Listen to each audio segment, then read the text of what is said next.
রাজধানীর হাতিরঝিল চক্রাকার বাসে বাড়তি ভাড়া নেয়ার অভিযোগ উঠেছে। প্রশ্ন আছে সেবার মান নিয়েও। যাত্রীরা বলছেন এই রুটে বাসের জন্য দীর্ঘ সময় অপেক্ষা করতে হয়, ভাড়াও নেওয়া হয় সরকার নির্ধারিত হারের চেয়ে অনেক বেশি, যা স্বীকারও করেছে এই বাস সেবার ব্যবস্থাপনার দায়িত্বে থাকা রাজুক। তুষার লস্করের ক্যামেরায় সোহেল রানা বিস্তারিত জানাবেন। হাতিরঝিল রাজধানীর আর 10টা জায়গার চেয়ে সব দিক থেকেই আলাদা এই এলাকার যাতায়াত ব্যবস্থাও। রিক্সা কিংবা লক্কর ঝক্কর লোকাল বাস এখানে চলতে মানা। মেরুলবাড্ডা, রামপুরা, বনশ্রী ও মহানগর আবাসিক এলাকা সহ আশপাশের হাজারো মানুষের চলাচল এই পথে। তাই 2015 সালের 23 ডিসেম্বর হাতিরঝিল চক্রাকার বাস নামে বিশেষ বাস সার্ভিস চালু করে রাজুক, যাতে বেশ খুশি হয়েছিলেন এ পথের যাত্রীরা। কিন্তু শুরুর সেই আনন্দ মিলিয়ে গেছে ভোগান্তিতে। কারণ যাত্রীর তুলনায় গাড়ির সংখ্যা কম। সকাল সকাল যখন অফিস যাওয়ার তারা, তখন ঘন্টা ধরে দাঁড়িয়ে থাকতে হয় লম্বা লাইনে। অনেকে বিরক্ত হয়ে শেষ পর্যন্ত হেঁটেই রওনা দেন।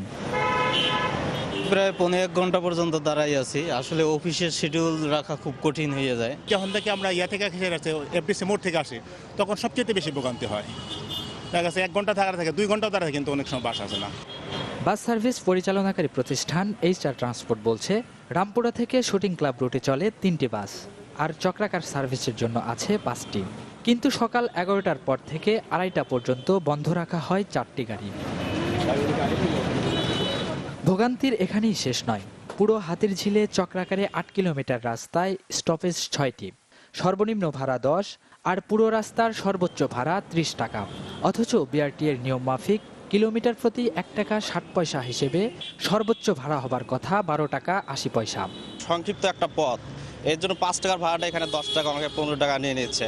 আমরা তো ধরেন স্টুডেন্ট মানুষ, আমাদেরও 15 টাকা ভাড়া দিয়ে কলেজে যেতে হয়। এটা তো আসলে খুব কঠিন একটা ব্যাপার আমাদের স্টুডেন্টদের জন্য। বিআরটি এর সাথে আলোচনা ছাড়াই ভাড়া নির্ধারণের কথা স্বীকার করছে রাজুকও।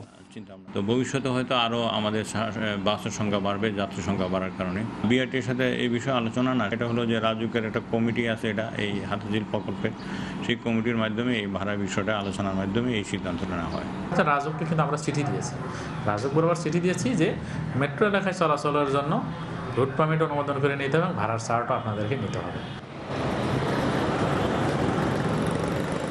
তবে রাজুক ভবিষ্যতে গাড়ি বাড়ানোর কথা বললেও নিত্য ভোগান্তির শিকার যাত্রীরা সমাধান চান এখনই। সোহেল রানা, চ্যানেল 24, ঢাকা।